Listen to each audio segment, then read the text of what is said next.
आप सभी विद्यार्थियों को मेरा नमस्कार और आपका स्वागत है अपने चैनल टॉप 5 एमएस में। मैं सौर सिंह इस वीडियो में लेकर आए हैं आपके लिए कक्षा 10 यूपी बोर्ड एनसीईआरटी पैटर्न पर आधारित पार्ट 1 रासायनिक अभिक्रिया एवं समीकरण पर क्या होता है जब कि 12 मोस्ट इंपोर्टेंट इक्वेशन लेकर आए हम आपके लिए। यानी क्वेश्चन है हमारे और बहुत कॉन्सेप्ट के साथ आपको समझाएंगे। यदि वीडियो अच्छा लगे तो आप लाइक कर सकते हैं, चैनल सब्सक्राइब कर सकते हैं, बाद में प्ले लिस्ट में जाकर अपनी सुविधा के अनुसार बहुत सारी चीज देख सकते हैं।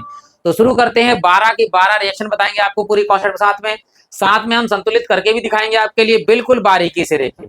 अच्छा लगे तो लाइक कीजिएगा, कमेंट बॉक्स में कमेंट भी कीजिएगा। तो चलिए शुरू करते हैं। पहला जो रिएक्शन है वो हमारी ये है।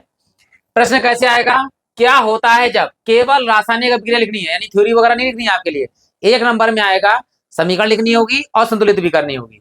तो पहला कह रहा है कि मैग्नीशियम रिबन को वायु में जलाया जाता है। तो ध्यान दीजिएगा, मैग्नीशियम का सूत्र है Mg। अगर किसी चीज को जलाया जाता है, किसी भी चीज को, यानी इसे दहन अभिक्रिया कहते हैं और इसमें ऑक्सीजन से क्रिया करते हैं क्योंकि ऑक्सीजन जलने में सहायक करती है। तो याद रखना कि कहीं पर भी लिखा जाए कि जलाया जाता है वायु में, तो याद रखना किससे अभिक्रिया होगी, ऑक्सीजन से अभिक्रिया होगी, यानी ऑक्सीजन गैस O2 से। जब मैग्नीशियम की क्रिया ऑक्सीजन गैस से होती है तो बनता है मैग्नीशियम ऑक्साइड, यानी MgO। ये है मैग्नीशियम ऑक्साइड हमारा तैयार हो गया है। ये इस समय जो है वो ढांचा अभिक्रिया है, इसको और दूसरा नाम है कंकाली रासायनिक अभिक्रिया है। इसे हमें बैलेंस करनी होगी, यानी अभिकारक के परमाणु की संख्या और उत्पाद के परमाणु संख्या सदैव बराबर होनी चाहिए। अब यहाँ है मैग्नीशियम 1 मैग्नीशियम 1, ऑक्सीजन 2, यहाँ ऑक्सीजन 1 है। अब कोई बच्चा यहाँ ना कर दे, क्योंकि हमें जब गुणा करनी होती है, यानी हमें मान लगाना होता है, यानी बैलेंस करनी होती है, तो हमें शुरू में गुणा करनी पड़ती है। यहाँ ऑक्सीजन 2 है, यहाँ ऑक्सीजन 1 है, यहाँ 2 से गुणा कर दीजिए। अब मैग्नीशियम 2 हो गए तो मैग्नीशियम यहाँ 1 है, यहाँ गुणा कर दीजिए। अब मैग्नीशियम के परमाणु भी 2 हो गए, यहाँ ऑक्सीजन के परमाणु 2 हो गए, यहाँ मैग्नीशियम के 2 हो गए, 2 की गुणा यहाँ भी होगी, 2 भी बराबर हो गए। यानी ये अभिक्रिया हमारी संतुलित रासायनिक अभिक्रिया हो गई और यहाँ हमें 1 नंबर मिल जाएगा अगर ये आ गई तो। दूसरी इक्वेशन है हमारे पास में, लोहा नमी और वायु के संपर्क में आता है तो क्या बनता है। लोहा जब वायु और यानी नमी और वायु के संपर्क यानी ऑक्सीजन से क्रिया करता है तो जंग बनती है। देखिए, यानी संचरण होता है, यानी स्वसंचारण होता है, यानी लोहा जो है संचारित होकर गलने लगता है, उसी को जंग कहते हैं। भूरे रंग का होता है। देखिए, तो लोहा का सूत्र है Fe और नमी में पाया जाता है, याद रखना नमी में होती है जल, यानी H2O, और प्लस वायु से लेता है ये ऑक्सीजन, याद रखना वायु से क्या लेता है, ऑक्सीजन। तो Fe जल से, यानी आयरन जो है वो जल से अभिक्रिया करें नमी से और ऑक्सीजन के साथ संपर्क में आकर जंग का सूत्र बनाता है। जंग का सूत्र है हमारा Fe2O3 इंटू XH2O। अब ये X क्यों, जल की मात्रा X है, X मतलब कुछ भी हो सकता है, 2 4 6 8 कुछ भी हो सकता है, तो हमें करनी है ये बैलेंस। देखिए Fe यहाँ कितने हैं, 2, यहाँ Fe कितने हैं, 1, तो यहाँ किससे गुणा कर दीजिए। अभी रुक जाइए, ऑक्सीजन भी करना है, सॉरी, यहाँ पे ऑक्सीजन है 3, यहाँ ऑक्सीजन है 2, तो ऑक्सीजन के 3 से यहाँ गुणा कर दी, 3 दूनी 6, और यहाँ 2 था, यहाँ गुणा कर दिए 2, 2 3 6 ऑक्सीजन हो गया। यहाँ Fe कितने हो गए, 2 दूनी 4, तो Fe यहाँ पर 1 है तो 4 से गुणा कर दीजिए, Fe हो गए। अब जल है यहाँ पर हमारा H2O, ये हमारे पास है XH2O, साथ में 2 से गुणा करिए, तो यहाँ पर हम X भी लिख सकते हैं, ध्यान दीजिएगा, और यहाँ पर 2 इंटू XH2O, यानी अब हमारी रिएक्शन पूरी पूरी से कंप्लीट हो गई। और ये जो है जंग का सूत्र है।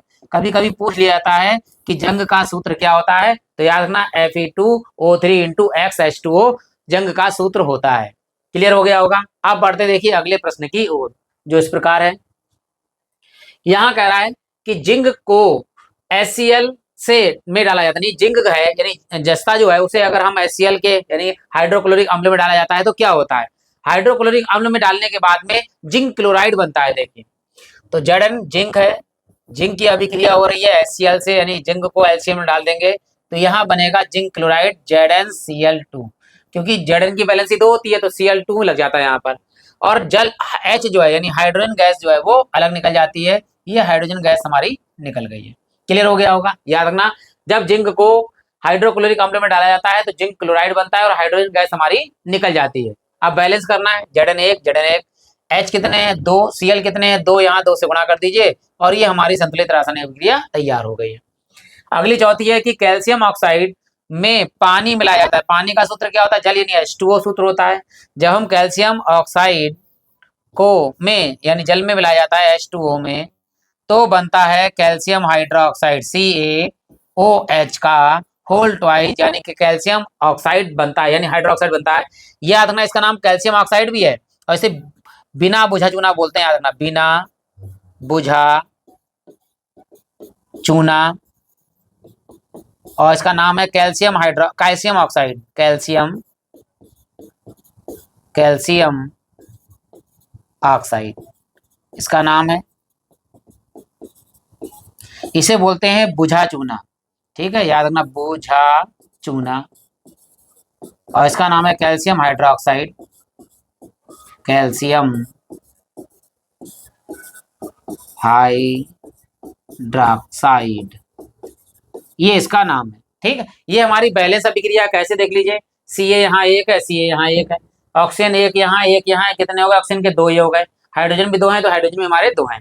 तो ये 4 अभिक्रिया हो गई हैं, 4 इक्वेशन हो गई हमारी, और 8 अभी और बची है। अगर वीडियो अच्छा लगा हो तो आप लाइक कर सकते हैं, और बढ़ते हैं हम अगले, देखिए क्वेश्चन भी की ओर। जो अगला वाला देखिए, यहाँ पर कह रहा है कि कॉपर को वायु में गर्म किया जाता है। कॉपर का सूत्र क्या होता है, Cu। और गर्म कर रहे हैं, ध्यान दीजिए, गर्म कर रहे हैं किसमें, वायु में। और वायु से क्या लेगा ये, ऑक्सीजन। जब इसे हम वायु में यानी ऑक्सीजन के साथ क्रिया होगी या गर्म करेंगे तो कॉपर ऑक्साइड बनेगा। क्या बनेगा, कॉपर ऑक्साइड, CaO। ये कॉपर ऑक्साइड हमारा तैयार हो गया। अब यहाँ देखिए ऑक्सीजन कितने, 2 यहाँ 1 है तो 2 से गुणा कर दीजिए, और यहाँ पर Cu 2 हो गए, यहाँ पर अब Cu यहाँ पर 1 है, और यहाँ बैलेंस कर देंगे। अब देखिए क्या कह रहा है आगे, कि सिल्वर क्लोराइड यानी AgCl को धूप में रखा जाता है। अगर हम सिल्वर क्लोराइड को धूप में रखेंगे तो क्या होगा, सिल्वर अलग हो जाएगा और क्लोरीन गैस इसमें से निकल जाएगी। तो याद रखना, सिल्वर क्लोराइड को जब हम वायु धूप में रखेंगे यानी गर्म कर दिए, मान लीजिए धूप में गर्म हो जाता है, धूप में, ये कह सकते हैं धूप में गर्म करने पर या धूप में रखने पर सिल्वर अलग हो जाएगा और क्लोरीन गैस हमारी अलग निकल जाएगी। अब यहाँ देखिए बैलेंस करना है, क्लोरीन यहाँ 1 है, यहाँ क्लोरीन 2 है, तो यहाँ 2 से गुणा कर दिया हमने। सिल्वर कितने हो गए, 2, तो सिल्वर में यहाँ 2 से गुणा कर दिया और हमारी अभिक्रिया क्या हो गई, बैलेंस हो गई। देखिए अब आगे बढ़ते हैं अगले वाले पर। यहाँ कह रहा है कि बेकिंग सोडा को गर्म किया जाता है। अगर बेकिंग सोडा को गर्म करेंगे तो क्या बनेगा, बेकिंग सोडा का सूत्र क्या होता है, इसका नाम होता है सोडियम NaHCO3।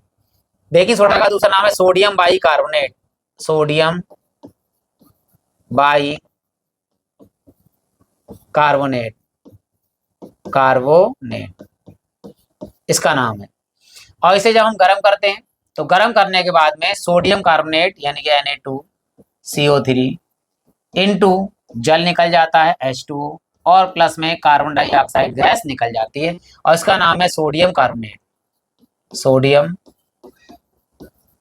कार्बोनेट। अब इसे बैलेंस करते हैं, देखिए यहाँ पर, यहाँ सोडियम कितने हैं, 2, यहाँ सोडियम कितने हैं, 1, यहाँ गुणा कर दिए 2 से। अब देखिए सोडियम 2 हो गए, हाइड्रोजन बताओ कितने हो गए, 2, हाइड्रोजन 2 हैं तो हाइड्रोजन यहाँ पे 2 हैं, ठीक। कार्बन कितने हैं, कार्बन 2 हैं तो कार्बन 1 यहाँ पर, 1 यहाँ पर, 2 हैं बिल्कुल। ऑक्सीजन कितने हैं, 3 दूनी 6, यहाँ पर 3 और 4 और 5 और 1 6, यानी हमारे पास बिल्कुल बैलेंस अभिक्रिया है और ये बैलेंस हो गई। अब नीचे देखिए, आयरन की कील यानी Fe जो है वो CuSO4 यानी कॉपर सल्फेट के विलयन में डाली जाती है। तो क्या होता है, अगर हम आयरन कॉपर सल्फेट के विलयन में डालेंगे तो याद रखना, आयरन अधिक क्रियाशील वाला तत्व है, कॉपर कम क्रियाशील वाला तत्व है, तो आयरन जो है वो कॉपर को हटा देगा, तो कॉपर की जगह पर आ जाएगा FeSO4 हो जाएगा, और जो आयरन है वो हमारा बिल्कुल अलग कॉपर जो है हमारा अलग निकल जाएगा, कॉपर जो है वो हमारा अलग निकल जाएगा। ध्यान दीजिएगा, आयरन जो है कॉपर के सल्फेट के विलयन से क्रिया करेगा तो आयरन जो है वो कॉपर को हटाकर इसकी जगह पर स्वयं आ जाएगा, तो FeSO4 यानी आयरन सल्फेट बनेगा और कॉपर हमारा जो है बिल्कुल अलग हो जाएगा। अब देखिए आगे बढ़ते हैं अगले वाले पे। यहाँ पर है कह रहा है लेड नाइट्रेट को गर्म करते हैं तो क्या बनता है, देखिए, तो जब लेड नाइट्रेट यानी PbNO3 का होल ट्वाइस को जब हम गर्म करेंगे तो सबसे पहले तो लेड ऑक्साइड अलग निकलेगा यानी PbO निकलेगा अलग, उसके बाद में नाइट्रोजन डाइऑक्साइड यानी NO2 निकल के आएगा बाहर, और फिर बाद में निकल जाएगी ऑक्सीजन गैस। ध्यान दीजिएगा फिर से कि लेड नाइट्रेट को जब हम गर्म करते हैं तो लेड ऑक्साइड और नाइट्रोजन डाइऑक्साइड और ऑक्सीजन निकल जाती है। अब हमें इसे करना है, देखिए बैलेंस, यहाँ पर कितने हैं, Pb 1 है, Pb 1 है, नाइट्रोजन लेकिन 2 हो गए, नाइट्रोजन यहाँ कितना है 1, तो पहले हम आगे बैलेंस कर लेते हैं। देखिए तो यहाँ पर अगर नाइट्रोजन पहले Pb को 2 कर लो तो यहाँ पर हमें 2 करना पड़ेगा Pb। अब देखो नाइट्रोजन कितने होगा, 2 दूनी 4, तो 4 से यहाँ गुणा कर दी नाइट्रोजन की। अब करते हैं, देखिए बाकी बैलेंस हो रहा है नहीं हो रहा है, देखो अब यहाँ पर पीवी दो हो गए, नाइट्रोजन के 2 दूनी 4, नाइट्रोजन के हो गए 2 दूनी 4। ऑक्सीजन देखिए यहाँ पे 2 दूनी 4 3 12, 12 ऑक्सीजन है, तो 4 दूनी 8 और 2 10 और 2 12, यानी हमारी अभिक्रिया हो गई बैलेंस। तो इस तरह से इसको बैलेंस कर लिया। अब देखिए अगला क्या कह रहा है, नाइट्रिक अम्ल का सूत्र होता है HNO3, ये नाइट्रिक अम्ल का सूत्र है। इसकी कैल्शियम हाइड्रोक्साइड से अभिक्रिया हो रही, तो कैल्शियम हाइड्रोक्साइड CaOH का होल ट्वाइस के साथ में जब अभिक्रिया हो रही है तो क्या बनेगा, सबसे पहले यहाँ कैल्शियम निकलेगा, ये नाइट्रेट को ले जाएगा, तो कैल्शियम नाइट्रेट बनेगा, यानी CaNO3 का होल ट्वाइस, कैल्शियम नाइट्रेट हो गया अलग।